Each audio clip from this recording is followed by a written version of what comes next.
जगह खाली है, क्योंकि लोग जो हैं प्रभु को नहीं जान पा रहे हैं, इसलिए खाली है। लेकिन एक समय आएगा लोग समाएंगे ही नहीं यहाँ पर। लोग समाने वाले नहीं है, क्योंकि प्रभु के वचन में लिखा है, यशायाह में लिखा है कि अपने तंबू को चौड़ा कर, यशायाह नबी की किताब और उसका 54 अध्याय और उसका 1 से लेकर के हम पढ़ते हैं 3 पद तक। हे वंश तू जो पुत्रहीन है, हे वंश तू जो पुत्रहीन है, जय जयकार कर, जय जयकार कर।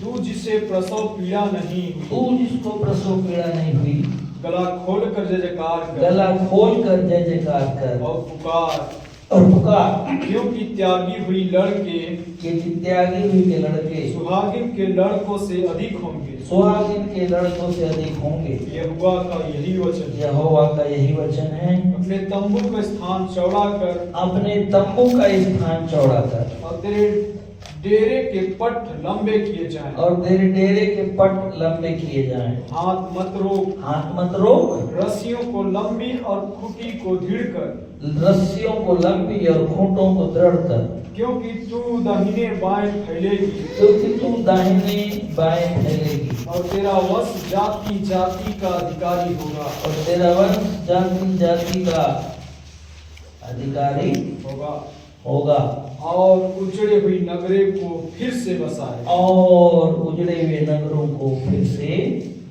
बसाएगा। ताली बजाए परमेश्वर के वचन के लिए। राजा राजा राजा राजा शंकर राजा राजा राजा आदर राजा शंकर अपरावा शंकर।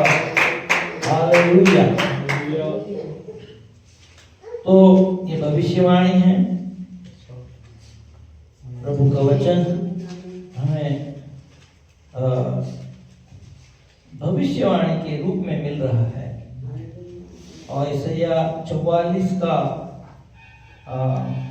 2-3 तेरा कर्ता यहोवा जो तुझे गर्भ ही से बनाया, गर्भ ही से बनाया, बनाता आया, और तेरी सहायक सहायता करेगा। क्यों कहता है, हे मेरे दास याकूब, मेरे दास याकूब, हे मेरे चुने हुए यरूशलेम, मत डर,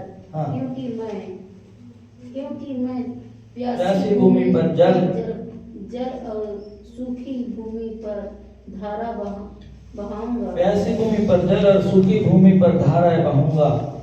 मैं तेरे वंश पर अपनी आत्मा और तेरी संतान पर अपनी आशीष उंडेलूंगा। वे 5 पद 4 पद 5 पद। वे मजनू के समान बढ़ेंगे। मजनू के समान बढ़ेंगे, जो धाराओं के पास घास के बीच में होते हैं। कोई कहेगा मैं यहोवा का हूँ, कोई अपना नाम याकूब रखेगा, कोई अपना हाथ पर लिखेगा मैं यहोवा का हूँ, और अपना कुल नाम इस्राएली बनाएगा। आमीन बताएगा। हालेलुया। आमीन। तो परमेश्वर के वचन जब बोए जाते हैं, जो हम बोते हैं, एक समय आएगा हम काटेंगे। हालेलुया। है ना? ठीक है। परमेश्वर बोलते हैं मैं प्यासी भूमि पर जल और सूखी भूमि पर धाराएं बहाऊंगा। मैं तेरे वंश पर अपनी आत्मा और तेरी संतान पर अपनी आशीष उंडेलूंगा। परमेश्वर हम सब के वंश पर अपनी आत्मा को उंडेलने पर है। हमारी आने वाली पीढ़ियों पर परमेश्वर अपने आशीषों को उंडेलने वाले हैं। एक जगह और लिखा है, वो पद मुझे मिल नहीं रहा है, वहां लिखा है उत्तर से कहूंगा, मैं उत्तर से कहूंगा दे दे, और दक्षिण से कहूँगा हाथ मत रोक। ऊपर में ढूंढ रहा हूँ, आप भी इसको देखिए। ये हम क्यों पढ़ रहे हैं? और देह को परमेश्वर पिता ने बना दिया, और ऐसा करके आदम जो है जीवता प्राणी बन गया, जीवता प्राणी बन गया, अपन अपने को परमेश्वर बना दिया। और ये जो है परमेश्वर ने अपनी महिमा के लिए बनाया। इसलिए प्रभु का वचन कहता है 44:3 में कि मैं प्यासी भूमि पर जल और सूखी भूमि पर धाराएं बहाऊंगा। प्यासी भूमि का मतलब है कलीसिया, अपन तो बन लो, विश्वासी लोग। प्रभु यीशु मसीह ने कहा, धन्य है जो धार्मिकता के भूखे और प्यासे हैं, वो तृप्त किए जाएंगे। यदि विश्वासी लोग भूखे और प्यासे रहते हैं तो परमेश्वर हमको तृप्त करते हैं। और हमको भूख प्यास नहीं है, प्रभु को देने वाला नहीं। हमारे पापा जी बड़ा अच्छा बोलते हैं, आलच्छू न बालच्छू, न वहां कच्छू न यहाँ कच्छू। मतलब पहले जहां थे वहां भी तुमको कुछ नहीं मिला, फिर वहां से दूसरी जगह गए, वहां भी तुमको कुछ नहीं मिला, और वहां से यीशु प्रभु के पास आए, वहां भी तुमको कुछ नहीं मिला। तो क्या मतलब है प्रभु के पास आने से, है ना? आलच्छू न बालच्छू, वहां कच्छू न यहाँ कच्छू। तो प्रभु यीशु मसीह के पास अपन आए हैं तो जरूर हमारे अंदर प्रभु यीशु की ओर से एक नया परिवर्तन होना जरूरी है। एक नया बदलाव हमारे जीवन में होना बहुत जरूरी है। हमारे जीवन में नया बदलाव होना चाहिए, नई चंगाई होना चाहिए, एक नया चमत्कार होना चाहिए, कुछ तो नया जरूर होना चाहिए यदि अपन प्रभु यीशु के पास आए तो। हाँ। और नहीं है तो देख लो कोई ईसाई लोगों को, दारू पीते हैं, काय की ईसाई बाबा, उनसे अच्छे तो प्रभु ने हमको अच्छा रखा है कि नहीं? प्रभु ने हमको अच्छा रखा, इसलिए लिखा है कि प्यासी भूमि पर धाराएं बहाऊंगा। प्यासी मतलब जब तुम प्रभु के सामने प्यासे हो जाते हैं तो वो आत्मा की धाराएं बहाता है। हम आत्मा में गीत गाते हैं, उसमें बहने लगते हैं, हमारे अंदर शांति की नदी बहती है, हमारे अंदर प्रभु का आनंद होता है, हमारे अंदर से लोभ लालच चले जाता है और प्रभु का आनंद हमारे अंदर काम करता है, क्योंकि पवित्र आत्मा की धाराएं हमारे अंदर बहने लगती है। और प्यासी भूमि पर जल बोला है प्रभु, जल मतलब पवित्र आत्मा का जल, और सूखी भूमि पर धाराएं बहाऊंगा, ऐसा बोलता है प्रभु। मतलब सूखी भूमि पर धाराएं, इसका मतलब जो लोग अब तक प्रभु को नहीं जानते, अब तक प्रभु यीशु मसीह को नहीं जानते हैं, वो प्रभु के पास आने वाले हैं। हमारे तुम्हारे द्वारा वो लोग प्रभु के पास आने वाले, जैसे हमारे तुम्हारे लिए परिश्रम किया गया और लोगों ने हमारे लिए परिश्रम किया, हम प्रभु जी के पास आ गए। ऐसे ही अब हमारे तुम्हारे द्वारा नए लोग प्रभु यीशु के पास आने वाले, क्योंकि प्रभु उनके सूखी भूमि पर क्या बहाएगा?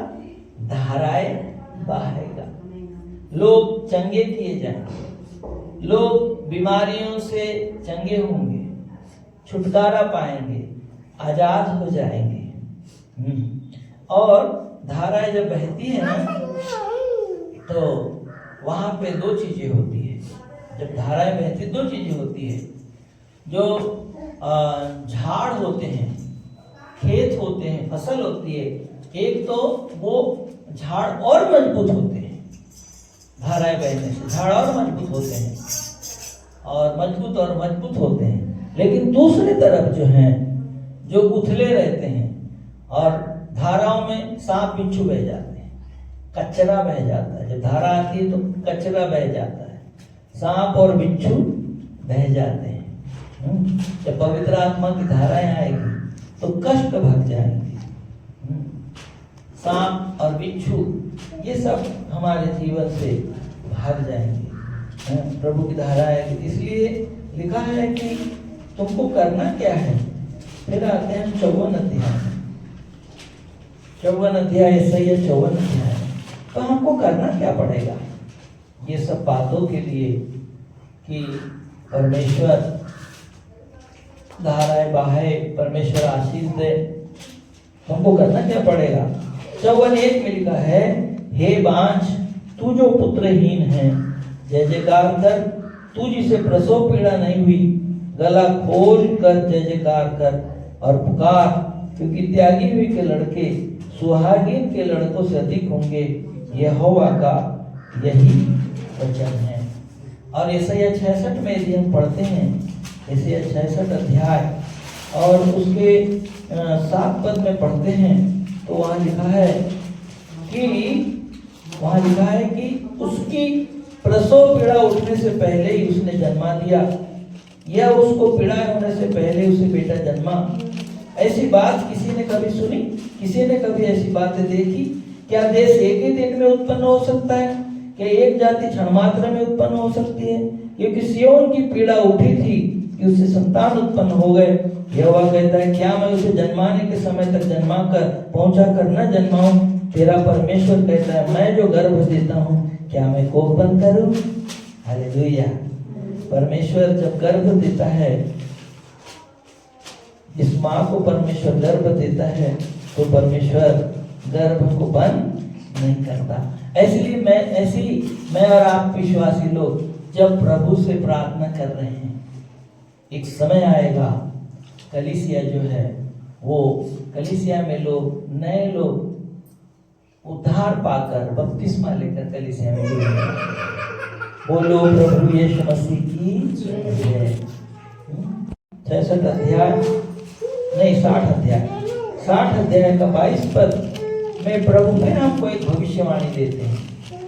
यशायाह 60 अध्याय का 22 पद, छोटे से छोटा 1000 हो जाएगा, छोटे से छोटा 1000 हो जाएगा, और सबसे दुर्बल एक सामर्थी जाति बन जाएगा, और सबसे दुर्बल एक सामर्थी जाति मैं यहोवा बन जाएगा। मैं यहोवा हूँ, परमेश्वर बोलते।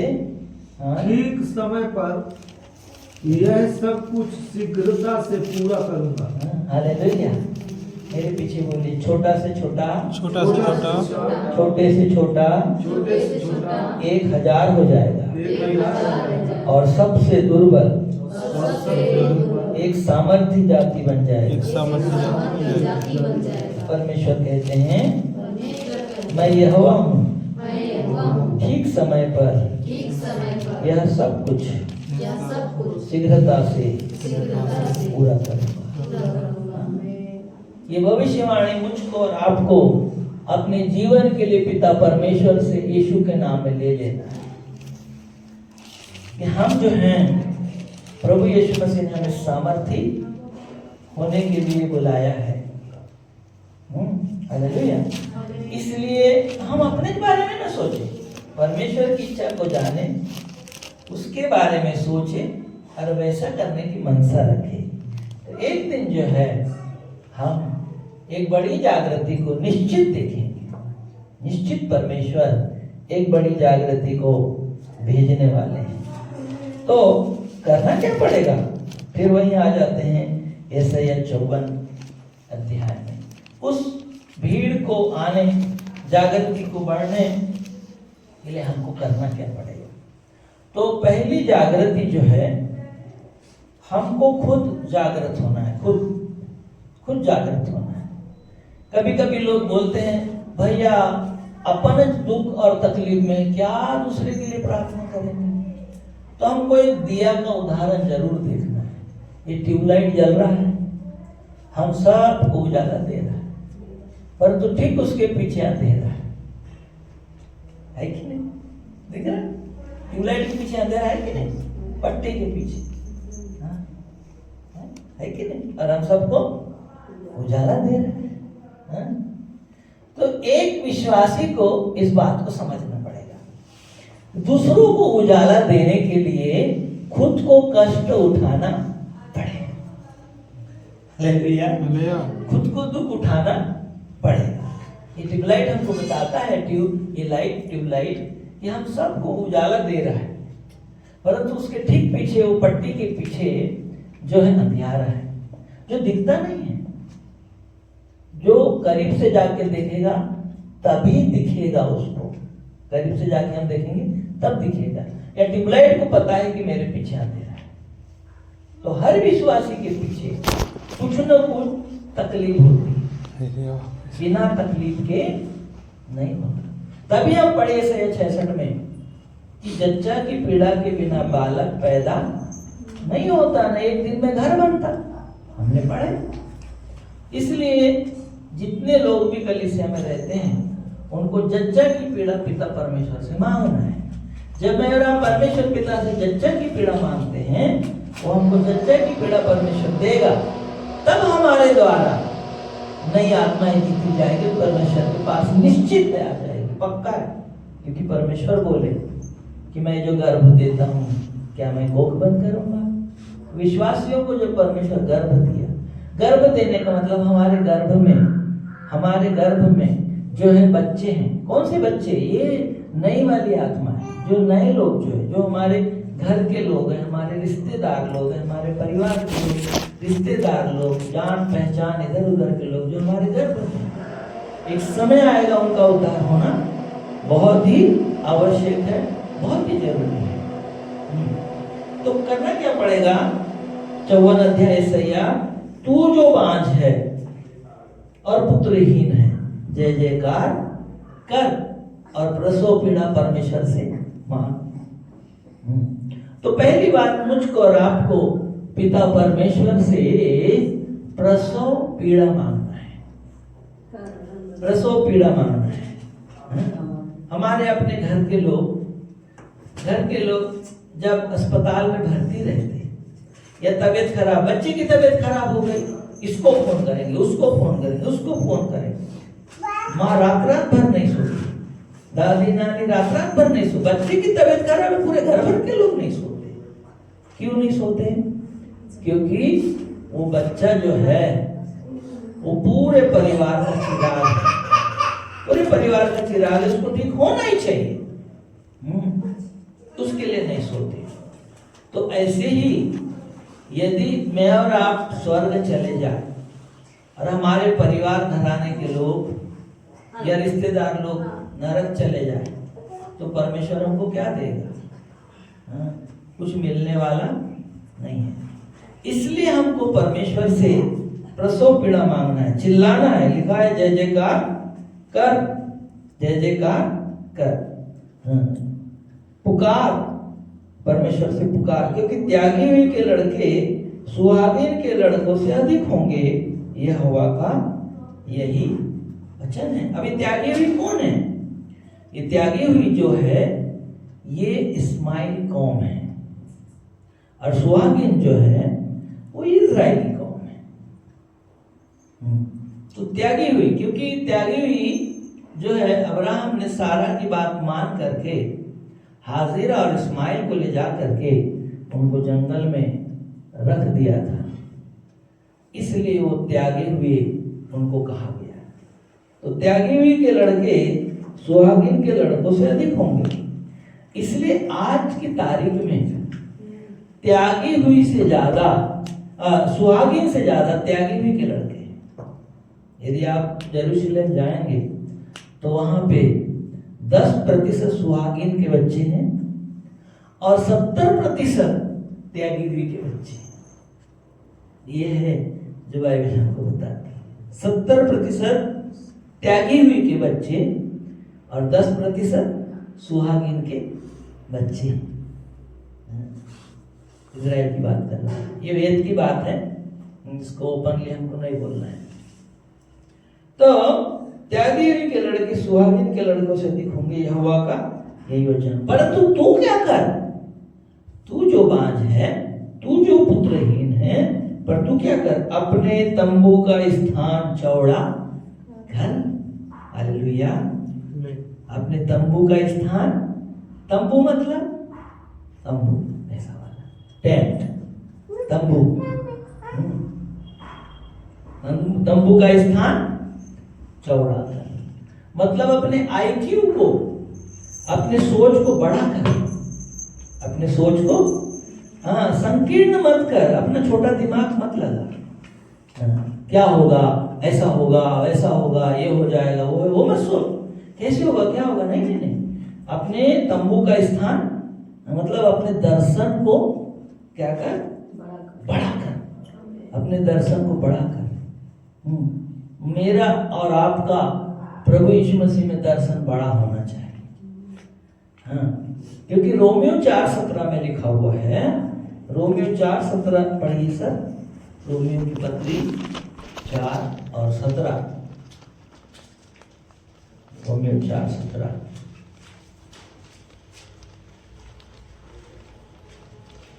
जैसा लिखा है, जैसा लिखा है, मैंने तुझे बहुत सी जातियों का पिता ठहराया, मैंने तुझे बहुत सी जातियों का पिता ठहराया। आगे सर, उस परमेश्वर के सामने, उस परमेश्वर के सामने जिस पर उसने विश्वास किया, जिस पर अब्राहम ने विश्वास किया, और जो मरे होकर जिलाता है, जो परमेश्वर मरे हुओं को जिलाता है, और जो बातें है ही नहीं, जो बातें है ही नहीं, उनका नाम ऐसा लेता है उनका नाम ऐसे लेता है मानो वे है। पिता परमेश्वर के लिए ताली बजाए, राजा राजा राजा रा साधक नंदा राजग राधा रंबलवा, हालेलुया। आगे उसने निराशा में भी, अब्राहम ने निराशा में भी आशा रखकर विश्वास किया, इसलिए कि उस वचन के अनुसार, इसलिए कि उस वचन के अनुसार तेरा वंश ऐसा ही होगा, तेरा वंश ऐसे ही होगा, और वह बहुत सी जातियों का पिता हो, वो बहुत सी जातियों का पिता होगा। वह जो पढ़िए वह जो 100 वर्ष का था, वो 100 वर्ष का था, अपने मरे हुए से शरीर और सारा के गर्भ की मरी हुई की आसी दशा जानकर भी, वो अपने शरीर 100 साल की उम्र का होने पर भी और सारा माता के गर्भ की मृत्यु दशा को जानकर भी विश्वास में निर्बल न हुआ। अब्राहम बाबा विश्वास में निर्बल नहीं हुए। आगे, और न अविश्वासी होकर, न अविश्वासी होकर परमेश्वर की प्रतिज्ञा पर संदेह किया, परमेश्वर की प्रतिज्ञा पर संदेह किया, विश्वास में दृढ़ होकर, वो विश्वास में दृढ़ होकर परमेश्वर की महिमा की, परमेश्वर की महिमा की, और जिस निश्चय जाना कि जिस बात की प्रतिज्ञा उसने की है, उसने प्रतिज्ञा की है, वह उसे पूरा करने पे भी समर्थ है। हालेलुया। तो परमेश्वर है, जो बातें है ही नहीं उनका नाम कैसे देता है, मानवे है कि नहीं। रोमियो 4:17 कि परमेश्वर है जो मरे हुओं को जिलाता है, और जो बातें है ही नहीं उनका नाम ऐसे देता है मानवे हैं, मानवे। जो बातें नहीं है, पर परमेश्वर जो है कुछ नहीं में से नया पैदा कर देते हैं, उसी का नाम परमेश्वर है, वही परमेश्वर है। इसलिए अपने दर्शन को क्या कर, बढ़ाकर, जो तू सोचता है वैसा नहीं, परमेश्वर जो सोचता है वैसा सोच। इसका मतलब ये है, अपने तंबू को क्या कर, चौड़ा कर, अपने दर्शन को बड़ा कर। हाँ, ये सोचो। लेकिन नहीं, मैं आपको बताया दिया तले अंधेरा, अपन दिया जलाते तो अंधेरा रहता दिए के नीचे। हो सकता है आपके पास कोई तकलीफ हो, पैसे की तकलीफ हो सकती है, शरीर में कोई कष्ट हो सकता है, परिवार में कोई तकलीफ हो सकती है, हो सकता है, लेकिन परमेश्वर की सोच ये है कि जो बातें है ही नहीं, परमेश्वर उन बातों का नाम ऐसे लेता है मानवे है। हालेलुया। और मैं आपको एक चीज बता दूं, मैं आपको एक बात बता दूं कि यहाँ लिखा है 100 साल का था अब्राहम बाबा, और सारा माता 90 साल की थी। अब तो बच्चा होना ही नहीं, 90 साल में बच्चा 50 में नहीं होता तो 90 में कहां से होगा। फिर भी परमेश्वर ने जो बोला परमेश्वर ने उसको पूरा किया। इसका मतलब अब्राहम बाबा से जो बच्चा जन्म लिया इसहाक, वो स्वयं परमेश्वर का पुत्र था, परमेश्वर की ओर से। भले ही वो मनुष्य का पुत्र था, लेकिन परमेश्वर के पुत्र की समानता में पाया गया इसहाक, क्योंकि बलिदान के समय तो इसहाक चुपचाप था। बोलो प्रभु यीशु मसीह की जय। मैं आपको क्या बताना चाहता हूँ, परमेश्वर जो बातें है ही नहीं उनका नाम ऐसे लेता है मानो वे हैं। और परमेश्वर अब्राहम के अंदर राजा खारा आदग रखा अनावा संबना रागाना। अब्राहम देखता है मैं 100 साल का हो गया। सारा माता बोलते हैं फालतू बात मत करो स्वर्गदूतों, बुढ़िया को कोई बच्चा होगा 90 साल की उम्र में। परंतु परमेश्वर जो है अब्राहम के अंदर देशों को देखता है। ताली बजाए परमेश्वर। हालेलुया। हाँ? समझ रहे हैं बात को? क्या देखता है परमेश्वर? परमेश्वर पिता अब्राहम के अंदर देशों को देखता है। मुझको आपको ये विश्वास करना है कि परमेश्वर पिता मेरे अंदर देशों को देखता है, मेरे अंदर मेरे घराने के उद्धार को देखता है। परमेश्वर मेरे अंदर जो है मेरे जाति वाले का उद्धार देखता है। परमेश्वर मेरे अंदर एक बड़ा काम को देखता है। अपने दर्शन को पहला क्या करो, बड़ा करो। वो परमेश्वर हमको बीमार रखना नहीं चाहता, हमको चंगा रखना चाहता है। आदम हवा कभी बीमार ही नहीं पड़े, यीशु मसीह की कभी तबीयत खराब नहीं, हमारी तबीयत खराब थोड़ी होने देगा प्रभु, है कि नहीं? एक बार की बात है, पिछले बार भी बताया था मैंने, मुझको हुआ था मलेरिया और रविवार ये चर्च में ऐसे बैठा हुआ था सबसे सामने ओढ़ वाड़ के कंबल, और प्रभु के एक दास थे, वो डॉक्टर थे, डॉक्टर एम.एस. नेटी, वो सीएमओ थे सेंट्रल गवर्नमेंट हॉस्पिटल के। और मैं शुरू से पास्टर लोगों से ज़्यादा डॉक्टरों के पद पर ज़्यादा विश्वास करता हूँ, क्योंकि मैं बहुत भर्ती रहता था, महीनों अस्पताल में भर्ती रहता था। तो जैसा बोलते थे वो बात गड़ गई, लेकिन अब पास्टरों की बात पर विश्वास करने लगा, लेकिन पहले डॉक्टरों के बात पर ज़्यादा विश्वास करता था। तो उन्होंने बोला था, वो सर्जन थे, उन्होंने बोला था कि प्रकाश, दुनिया में कोई डॉक्टर नहीं है जो तुमको चंगा कर सके, है नहीं बोले, क्योंकि मेरी एड़ी की हड्डी बढ़ गई थी, तो एड़ी की हड्डी को काटेंगे तो और बढ़ेगी, उसका उपाय ही नहीं है, इलाज ही नहीं मेडिकल साइंस में। एड़ी की हड्डी अगर किसी की बढ़ गई उसको काटो और बढ़ेगी, उसका इलाज ही नहीं है मेडिकल साइंस में। जब उन्होंने बताया था, मैं बोला इतना बड़ा डॉक्टर सीएमओ साहब जब बोल रहा है, अरे यार अब यीशु मसीह पर विश्वास कर लेना चाहिए। जब डॉक्टर बोला अब ठीक नहीं हो सकते, तब मैंने प्रभु यीशु मसीह पर विश्वास किया और प्रभु का चमत्कार मेरे जीवन में आ गया। तो ऐसे ही डॉक्टर साहब प्रचार कर रहे थे, वो क्या बोले, ऐसे मलेरिया हो गया था मुझको और ओढ़ के बैठा हुआ था कंबल सामने।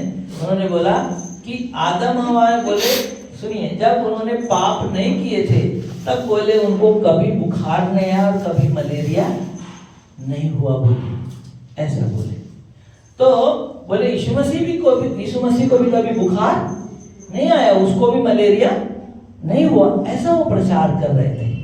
तो बोले कि आप भी जब प्रभु यीशु मसीह से अपने पापों की क्षमा प्राप्त कर लेते हैं, सुनिए, मैं और आप भी जब प्रभु को बोलते हैं यीशु प्रभु मुझको क्षमा कर दे, तो प्रभु हमको क्षमा कर देते हैं, और जब प्रभु क्षमा कर देते तो हम धर्मी हो जाते हैं। तो हम उन आदम हवा के समान होते हैं जब उन्होंने पाप नहीं किया था, हम यीशु मसीह के समान धर्मी होते हैं। तो जब आदम हवा को मलेरिया नहीं हुआ तो हमको कैसे हो सकता है? और मुझको एकदम से पसीना आया और मैंने कंबल फेंक दिया और मेरा मलेरिया भग गया था, बुखार भग गया था, मैं ठीक हो गया था। कहने का मतलब जो बातें है ही नहीं, प्रभु उनका नाम ऐसे लेता है मानव है। मतलब मलेरिया और टाइफाइड और बुखार और कोई बीमारी आदम हवा को नहीं थी, हमको भी नहीं होगी यीशु मसीह में, और यीशु मसीह को भी नहीं थी, इसलिए हमको भी नहीं होगी। ऐसा विश्वास करना और ऐसा बोलना है। बोलो प्रभु यीशु मसीह की जय। तो अपने दर्शन को क्या करो, बड़ा करो। तंबू के क्या करो, तंबू के पट क्या किए जाए। फिर यशायाह 54 में अपने तंबू का स्थान चौड़ा कर, अपने दर्शन को हमको बड़ा करना है। बोलो प्रभु यीशु मसीह की जय। अपने दर्शन को बड़ा करना है। जो परमेश्वर सोचता है वैसे हमको सोचना है, ऐसा वाला सोचना है।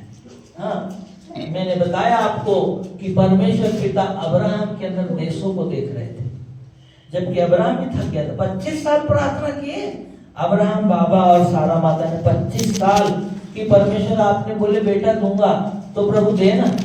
25 साल तब तक नहीं मिला था बाबा। पर अब्राहम लिखा है विश्वास में निर्बल नहीं हुआ। सारा माता हो गई, हंसने लगी, अब्राहम नहीं हुआ। आखिर 25 साल के बाद पिता परमेश्वर ने उनको बेटा दिया। तो मुझको और आपको अपने दर्शन को जो परमेश्वर हमको दिया है उसको क्या करना है, बड़ा करना है। यशायाह 54 अपने तंबू का स्थान चौड़ा कर का मतलब है दर्शन को बड़ा कर। तेरे डेरे के पट लंबे किए जाए। डेरे के पट क्या करे, लंबे किए जाए। मतलब अपनी आशा को कम नहीं होने देना है। अपनी आशा को परमेश्वर पर लगा के रखना है। आशा लगा के रखना है परमेश्वर के ऊपर। आशा लगा के रखना है, बिल्कुल आशा को लगा के रखना है। अभी मैं आते आते अपने बड़े भैया क्या बैठा भिलाई में, तो एक बहन ज्योति मिलने के लिए आई। तो ज्योति मिलने के लिए उसने बताया कि उसका बड़ा बेटा जो है 4th ईयर MBBS में बॉम्बे में पढ़ रहा है, और छोटा वाला लड़का जो है मयंक, बड़ा वाला मेहुल और छोटा वाला मयंक जो है वो पढ़ रहा है जलगांव में MBBS में, अभी 1st ईयर में गया। तो मैं तो एकदम थोड़ी देर शॉक्ड हो गया। अरे मैंने सुना ही नहीं था।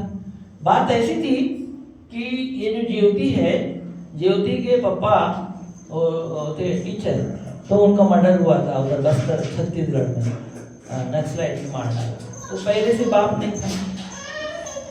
जब गई तो उधर ससुर नहीं था, तो न ससुर न बाप, परंतु ये लड़की विश्वासी। और जब इसका बच्चा थोड़ा छोटा था, बड़ा वाला मेहुल, तो उसका हाथ में कुछ गिर गया था, तो दर्द हो गया था। तो उसने मुझे बुलाई थी प्रार्थना करने के लिए कि भैया आओ इसके लिए प्रार्थना कर दो। तो मैंने प्रार्थना किया और उसके पढ़ाई के लिए मैंने प्रभु से प्रार्थना किया था। उसके सिर पे हाथ रख के और उसके घाव को मैंने मलहम लगा दिया, और मुझे याद नहीं, कहाँ इतना याद रहेगा। तो उस दिन उसने याद दिलाई कि भैया आपने उसके लिए प्रार्थना किए थे और उसके घाव में आपने मलहम लगा दिए थे, और आपने प्रार्थना किए थे कि प्रभु इसको बुद्धि दे और ये अच्छी ऊंची पढ़ाई में जाए, डॉक्टर बने। अरे हमको तो मालूम नहीं, गाँव में मलहम लगाए वो भी नहीं पता, कुछ नहीं पता। और अभी 4 साल हो गया बच्चा MBBS पढ़ रहा है, वो भी नहीं पता। एकदम से मुझे अचंभा हो गया। 4 साल हो गया बच्चा MBBS में। तो कहने का मतलब उस माँ ने आंसू बहाई, उसके बच्चे के नानी ने आंसू बहाई, और आज आंसू का फल हम देख रहे हैं। दोनों बच्चे जो है वो MBBS कर रहे हैं, यीशु को महिमा मिले। और दोनों बच्चे बाइबल पढ़ने में, संगति में और प्रार्थना करने में बहुत आगे हैं। वो दोनों बच्चे सुबह पहले जब भी उनको पढ़ाई करना है, पहले बाइबल पढ़ेंगे, प्रार्थना करेंगे, उसके बाद ही वो अपना पढ़ाई शुरू करते हैं। और घर से निकलेंगे तो निकलने से पहले वो पहले बाइबल पढ़ेंगे, दुआ करेंगे, तब दरवाजे के बाहर पैर रखेंगे। ऐसे दोनों बच्चे। तो एक आशा उस बहन के लिए धन्यवाद कि वो प्रभु पर आशा लगा के रखी। उनका पति जबकि ऐसी सिंपल सा बिजनेस करता है, परंतु ये अद्भुत है कि हमारी आशा परमेश्वर पर लगे रहने से एक दिन हम उसके कार्य को देखते हैं। तो अब अपने पट लंबे किए जाए का मतलब अपनी आशा को बना के रखना है। आशा हमारी परमेश्वर पर लगा के रखना है। आगे लिखा है हाथ मत रोक, हाथ मत रोक, हाथ मत रोक। ऐसा लिखा है कि हमको रुकना नहीं है, हाथ मत रोक। सबोपदेशक में लिखा हुआ है, सबोपदेशक मुझे याद आ रहा है, वहां लिखा है कि सुबह भी बीज बो और शाम को भी बीज बो, ऐसा बता सबोपदेशक। और उसका सुबह भी बीज बो और शाम को भी बीज, ऐसा कुछ लिखा है। 11 सबोपदेशक 11:1 अपनी रोटी जल के ऊपर डाल दे। हाँ, अपनी रोटी जल के ऊपर डाल दे, क्योंकि बहुत दिन के बाद तू उसे फिर पाएगा। दूसरा 7 वरन 8 जनों को भी भाग दे। हाँ, क्योंकि तू नहीं जानता कि पृथ्वी पर क्या विपत्ति आ पड़ेगी। हाँ, मतलब अपनी रोटी जल के ऊपर डाल दे, मतलब जो है काम करते रहना है, करते रहना है। ऐसा क्या लिखा है कि करते रहो, करते रहो, सुबह से लेकर शाम तक, यही लिखा हुआ है। 6 अध्याय का 11 का 6। हाँ, ये यस सर, बिल्कुल राइट। 11 के 6 पढ़िए। भोर को अपना बीज बो, सवेरे अपना बीज बो, बुआई कर, और सांझ को भी अपना हाथ न, और सांझ को भी अपना हाथ मत रोक, क्योंकि तू नहीं जानता कि कौन सफल होगा, हाँ, या वह या दोनों, हाँ, ये दोनों अच्छे निकलेंगे।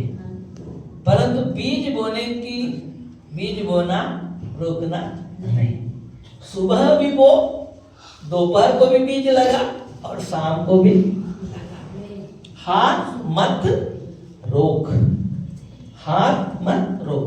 सो मुझको और आपको सुबह से लेकर रात तक बुआई का काम करना है, बुआई का काम करना है। आगे चलते हैं, वहीं 54 ईसाइया 54:2 में चल रहे हैं। हाथ मत रोक, रस्सियों को लंबी और खूंटों को दृढ़ कर। रस्सियों को क्या कर? लंबी, मतलब प्रार्थना, इसको लिख लीजिए, प्रार्थना, प्रार्थनाओं को लंबी कर। ठीक है, ये प्रकाशन मिल रहा है मुझको। प्रार्थना को क्या कर? लंबी कर। प्रार्थनाओं को रोकना नहीं है, हाँ, चलते रहें। तो लूका 18 में लिखा है कि नित्य प्रार्थना करना और हिम्मत नहीं छोड़ना चाहिए। नित्य प्रार्थना करना और हिम्मत नहीं छोड़ना चाहिए। लूका 18:1, मतलब रस्सियों को लंबी, रस्सियों को क्या कर? लंबी कर। हालेलुया। रस्सियों को लंबी कर, मतलब प्रार्थनाओं को लंबी कर, चलने दे, प्रार्थनाओं को रोकना नहीं है। और खूंटों को दृढ़ कर। खूंटों को क्या कर? दृढ़ कर, मतलब विश्वास में मजबूत बनते जा, विश्वास में मजबूत बनते जा। विश्वास में क्या होते जा? मजबूत, हाँ, बनते जा। खूंटों को दृढ़ कर। खूंटी, खूंटी मतलब अनाइंटिंग, अभिषेक। विश्वास के आधार पर हमारा विश्वास और परमेश्वर का अनुग्रह मिल करके हमको उद्धार मिलता है। और जब हमको उद्धार मिलता है तो परमेश्वर का अभिषेक हमारे जीवन में आता है। तो उसके बाद में ये तीसरा पद जो है काम करेगा। क्या है काम? तीसरा पद, क्योंकि तू दाहिने बाएं फैलेगी और तेरा वंश जाति जाति का अधिकारी होगा और उजड़े हुए नगरों को फिर से बसाएगा। हालेलुया। संदेश को मैंने छोटा कर दिया, है बड़ा, लेकिन यहाँ पर हम समाप्ति की ओर है। थोड़ा देर बोल करके इसी को रिपीट करके हम प्रार्थना में जाने वाले हैं। हालेलुया। तो हमने देखे